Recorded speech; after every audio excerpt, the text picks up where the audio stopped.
Parents said they skipped my birthday because everyone's been so busy. 2 days later, my aunt posted, grateful for family and surprise cake nights.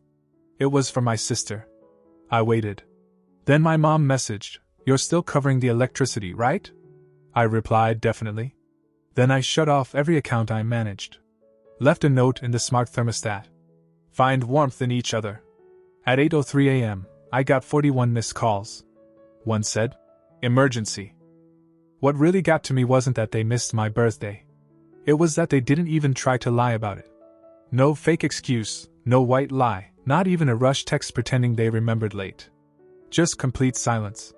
The kind that hits you harder because it isn't a mistake, it's intentional. I turned 29 on a Thursday this year. Not a milestone birthday or anything, but still. It's not like they didn't know. My mom used to make a big deal about how I was born right before midnight, how I almost ended up a Friday baby. Every year she brought it up like it was some fun family trivia. This year? Nothing. Not even a text. I didn't plan anything big. Just figured we'd do what we usually did, order food, maybe bake something at home. Just us. No friends. We never had a tradition, but there was always something. I thought maybe they were planning a surprise. I actually gave them the benefit of the doubt. I kept looking at the time, thinking they were going to show up at any minute. By 10 p.m., I was sitting in my apartment alone with the leftover pizza I ordered for myself. No missed calls. No messages. I texted my sister just to see what was going on. "Hey, what's up?" Not even a read receipt. I went to bed thinking something must have happened. Something big enough that they'd all gone quiet. I even started to worry. But then Saturday morning I saw it. My aunt posted a picture. Ashley was smiling, holding a giant cake with pink candles. The whole family was there. My parents, our cousins, the neighbors, even grandma. All of them. Smiling like they'd never missed a thing. The caption said, "Thank you for the lovely evening with the family, the cake, and the surprise for Ashley's birthday. So much love." Ashley's birthday is 3 days after mine. That meant that when they ignored me on Thursday, they were already planning that party. Already texting each other, picking out decorations, laughing, coordinating the surprise. They didn't forget. They skipped me. On purpose. I didn't cry. I didn't call anyone. I just sat there for a long time staring at the photo. Zooming in on their faces.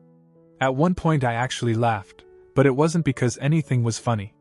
That night, my mom finally texted me. "You're still paying the electric bill, right?"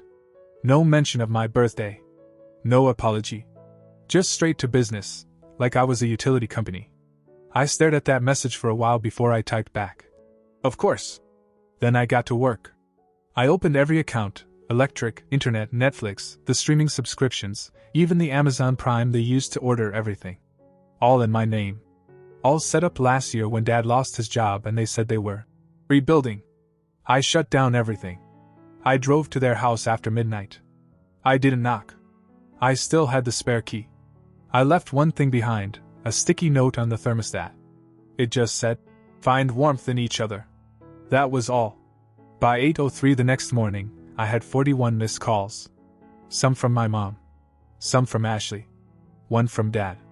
And one from a number saved in my phone as urgent. I didn't answer any of them. Not yet. Let them feel it for a change. They didn't even pretend to be sorry. That was the part one kept turning over in my head the morning after I shut everything down.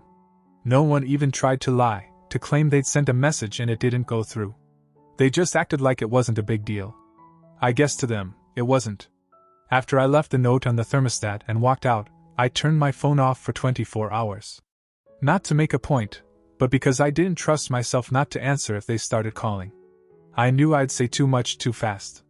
I wanted them to sit in the dark for a while, both literally and metaphorically. When I turned it back on the next morning, there were 41 missed calls.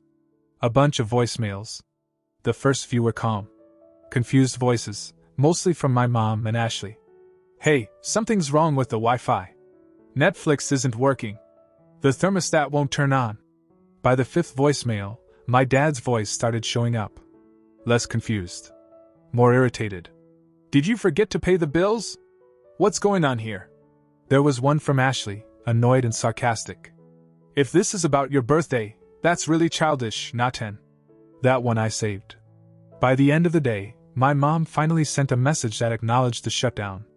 Why did you cut everything off without warning? I didn't answer. Instead, I logged into the insurance dashboard and removed their car from my multi-vehicle policy. I'd added it last summer when Dad said the payments were killing them. Just for a while, he'd said. It had been 14 months. I also canceled the streaming platforms we shared. Hulu, HBO, even the DoorDash subscription Ashley used at college. I didn't leave a note this time. I wanted the absence to speak for itself. 2 days later, my mom called while I was at work. I picked up out of pure curiosity. She didn't even ask how I was. You had no right to turn off the electricity, she said. That house is still partly yours. You lived here. You missed my birthday, I said. All of you. You didn't forget. You just chose not to show up. We were all very busy. Then why did you have a party 2 days later? Another pause. Ashley's birthday is different. It was already planned. You had 2 days. You should have said something if it mattered that much. That's what did it for me. That one sentence. Like it was on me to beg them to care. We've been good to you, she added. Family doesn't act this way. You texted me about the electric bill before you even realized what you missed. And you're making us suffer for one mistake? That was the problem. They thought it was one mistake. I hung up. That night, I checked my credit card account. There were 4 active subcards. Ashley had 1. So did my mom. I canceled all of them. They'd used those cards like they were entitled to them. Gas, food, Amazon, everything linked to my name. 2 days later, my dad called. It was brief. This ends now, he said. You've made your point. It's not a point, I said. It's a shift. What the hell does that mean? It means I'm not your backup plan anymore. He didn't like that. You wouldn't have any of that money without us. You owe this family. You threw a birthday party for Ashley and didn't even send me a text. Are you really going to hold that over us? You're punishing your own parents over something petty. Petty, I repeated. Right. You think you're above this family now? Fine. Then don't come around when things get hard. I wasn't planning to. He hung up. That week, they went full Cold War. No texts. No calls. Just quiet. The kind of silence that tries to manipulate you into apologizing first. But I didn't budge. They didn't know it yet, but I still had more strings to cut. I had no intention of dragging this out, but I also wasn't about to let them think they still had me on a leash. Let them see what life looks like when I'm not quietly fixing everything behind the scenes. Let them feel the real weight of forgetting. By the end of the 2nd week, they stopped calling. That should have felt like peace. Instead, it felt like some weird kind of standoff, one where I wasn't sure if I'd won anything, or just permanently lit a match under the last bridge. The silence didn't mean they'd given up. It meant they were regrouping. I started hearing little things from the outside. A friend of my cousin texted me randomly to ask if everything was okay between me and my parents. She said my mom had been venting at church about how I'd turned my back on the family. I didn't correct her. If that's how they wanted to frame it, fine. But I knew they'd be back. It took exactly 23 days. That morning, I got a text from my mom. Just one sentence. Can we have a proper talk as a family? I didn't answer. An hour later, Ashley messaged me too. Can you come over for dinner tonight? We want to talk. I didn't know what to make of it. For a second, I considered going just to see what they'd try. Curiosity was stronger than any hope of reconciliation. I said I'd come. The house felt colder than I remembered, literally and otherwise. They must have had the heat turned way down to save money. Grandma was sitting in her usual spot on the couch, wrapped in a blanket. She smiled when she saw me and said, "About time." In the dining room, everyone was already seated. Like they were waiting for a verdict. "We've been thinking," my dad said. "Maybe things got out of hand. We could have handled things better." He didn't say sorry. He said, "Things." Ashley jumped in. "We were wrong to forget your birthday." That was more direct. I appreciated it, even if it felt coached. My mom added, "We'd like to start over.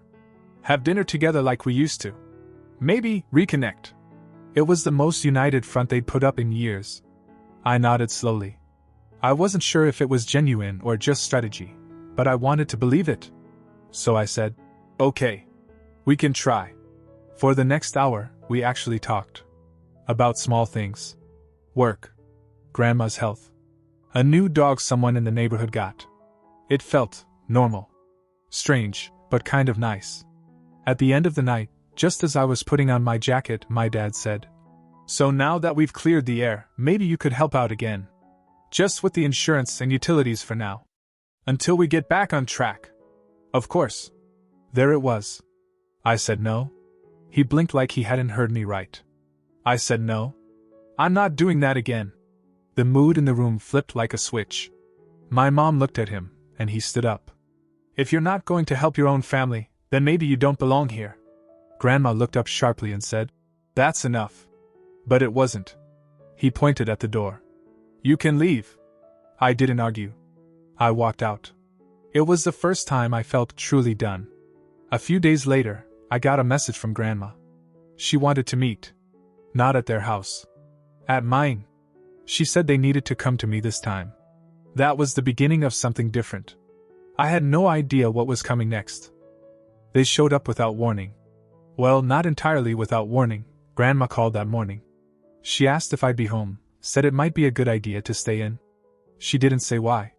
I asked if it was about them. She didn't answer, just said, "You'll know when it happens." Then she hung up. 3 hours later, I saw their car pull into my driveway. My mom, dad, and Ashley stepped out like they were going door to door selling apologies. They stood there for a minute before anyone rang the bell. I watched from the kitchen. I could have ignored them. I thought about it. But something made me go to the door and open it. None of them said anything at first. My mom gave a small wave. My dad was staring at the ground like it owed him something. Ashley looked nervous for once in her life. "Can we come in?" my mom asked. I stepped aside. We sat in the living room, each on separate pieces of furniture like strangers at a doctor's office. The silence dragged until my dad finally spoke. "This isn't about money." That was how he started. I don't know if he meant for it to sound defensive, but it did. He continued. "We talked. All of us. We weren't fair to you." I waited. My mom leaned forward. "You did a lot for us." Quietly. "We just got used to it. We took you for granted." Ashley spoke up too, which was unexpected. "And we were wrong to make you feel like you didn't matter. That was cruel." I didn't see it at the time, but it was. It wasn't the same rehearsed tone I'd heard before.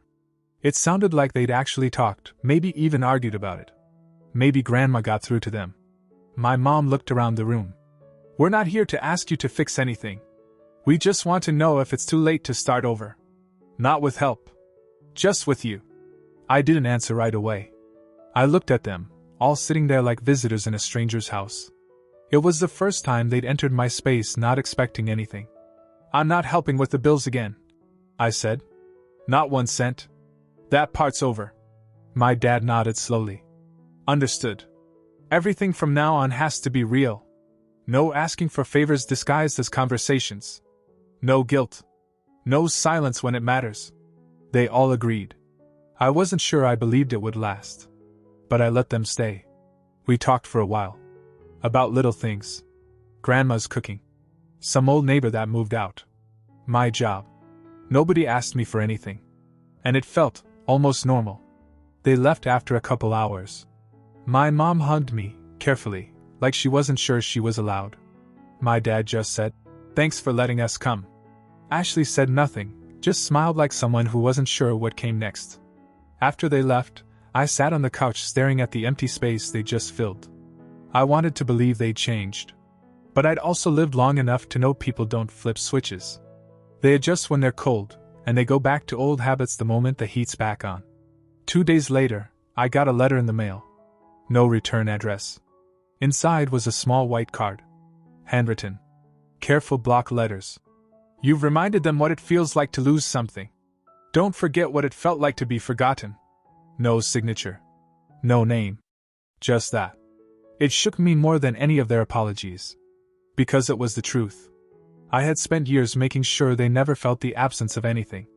But when it was my turn to be seen, they looked away. Now I had a decision to make.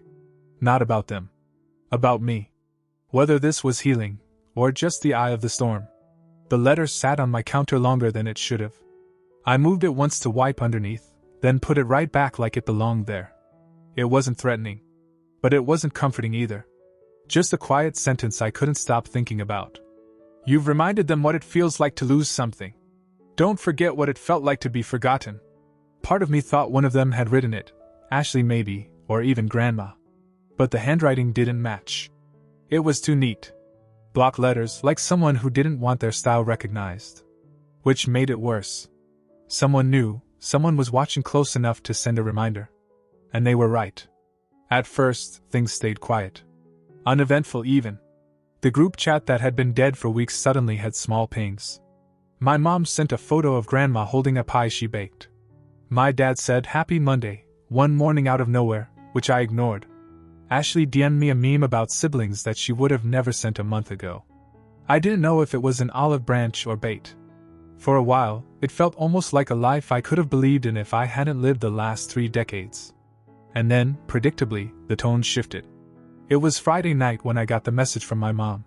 Just wondering, when you said you weren't helping with bills anymore, did you mean everything? Because Dad's car needs work and we're stretched this month.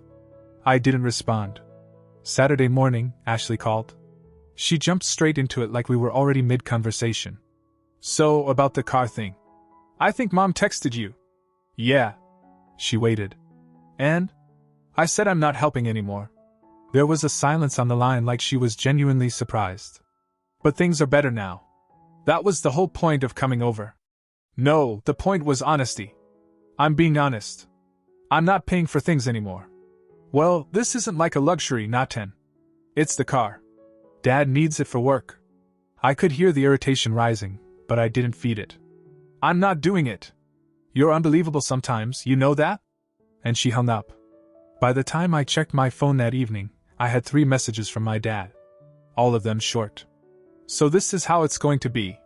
You've made your choice. If we're not family anymore, just say it. No calls. Just statements. Like he was declaring war but didn't want to hear the other side. I didn't reply. Not because I didn't have anything to say, but because I knew exactly what would happen next. And I was right.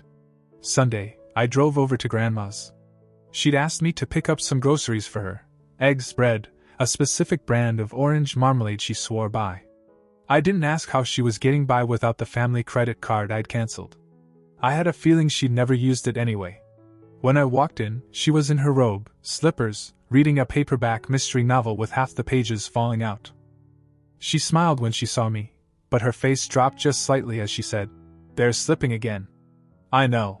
She handed me a cup of tea like we always did when I visited. The silence was comfortable, familiar. After a few minutes, she said, "They think if they push just a little, you'll cave. They always thought that. This time's different. They're starting to realize they don't know you without the wallet attached." I stayed longer than I planned. We talked about nothing, TV, an old neighbor who got arrested, a bad cake she baked last week. It felt like safety. When I got home that evening, I found it. A new group chat had been created. Family meeting tomorrow. Our house. 7 p.m. No context. No greeting. Just an invitation that sounded more like a summons. It had been made by Ashley. My mom and dad were already in it. Grandma wasn't. That told me everything. They wanted a meeting. But not with everyone. Just the 3 of them, and me. I didn't reply. I just stared at the name of the group. They were going to try to reset the board again. But this time, they were going to push harder. Maybe guilt. Maybe anger. Maybe promises they didn't plan to keep. Whatever it was, I wasn't walking in unprepared. Because now, I had nothing left to lose, except the piece of peace I'd started to build without them. I never replied to the group chat. But at exactly 6:56 p.m., I turned off my car engine in their driveway. The house looked the same. Same chipped paint on the garage, same porch light flickering like a dying firefly. But everything else felt different. Colder, like I was pulling up to a building where someone I used to know lived. Ashley opened the door before I knocked. No greeting. No smile. Just a silent nod, then she stepped aside. They were all in the dining room already. 4 chairs set up around the table, perfectly spaced. The fourth one, the one left for me, was pulled out slightly, like they were trying to look welcoming without actually being welcoming. I sat down. No one said anything for a full minute. Then my dad cleared his throat like we were about to start a corporate strategy meeting. "We wanted to have this conversation face to face," he said. My mom nodded. "Things haven't been right. We know that." Ashley leaned forward. "We know what we did. And we know what we didn't do." They were trying. I could tell. Not just to fix it, trying not to blow it. Carefully choosing every word like I was a landmine they weren't sure how to step around.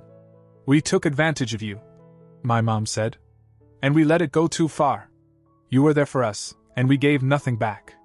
We know an apology doesn't erase what happened," Ashley added. "But we're not here to ask you for anything." I just sat back in the chair and listened. I didn't nod. I didn't interrupt.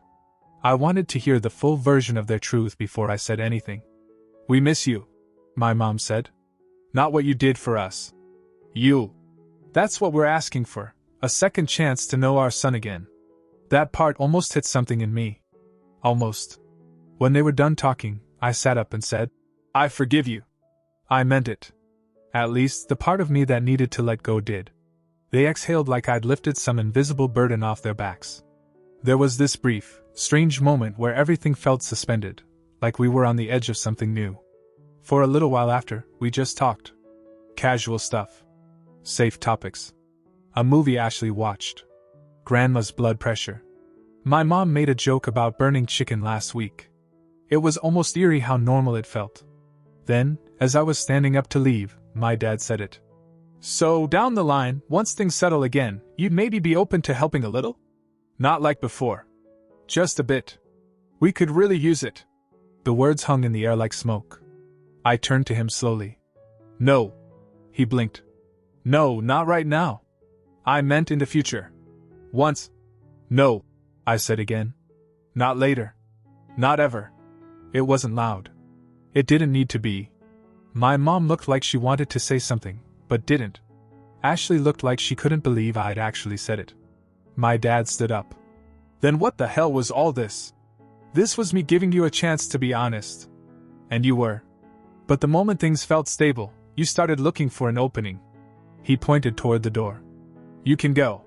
Before I could move, I heard Grandma's voice from behind me. I didn't know she was even in the house. "No, he won't," she said. "He's not leaving like that." She came into the room holding a glass of water, standing straight despite her knees. "You don't get to push him out again just because he didn't give you the answer you wanted." My dad didn't say a word. Just walked into the kitchen. My mom stared at the floor. Ashley sat frozen like she wanted to disappear. I walked out on my own. 3 days later, they showed up at my place. All 3 of them. Standing in the same order on my porch. But this time, Grandma was with them. They didn't text. They didn't call. They just came. I didn't open the door at first. I watched from behind the blinds. They didn't knock. They just waited. After a few minutes, I opened the door. "We're not here to ask," my mom said. "We're here because we're ready to listen. We want to know you again," Ashley added. "For real this time." My dad didn't say anything. But he looked different. Smaller, almost. Tired. I let them in. We sat around my kitchen table, my table, in my home. And they didn't ask me for money. They didn't talk about the car or the internet or the bills. They asked about me. They asked about how I felt that day when no one showed up. What it was like to feel invisible. And this time, they actually listened. It wasn't a full repair. That doesn't happen in a single evening. But it was something. Real. Before they left, my mom turned to me and said, "We'll probably screw up again. But we're going to keep showing up. Even if you don't answer." I nodded. The next morning, a second letter arrived in the mail. Same handwriting. Same no return address. This is the part where they either become better, or just better at pretending. You'll know soon enough. I folded the paper and tucked it in the back of my kitchen drawer. I wasn't sure which version of them I'd just seen. But I was ready either way.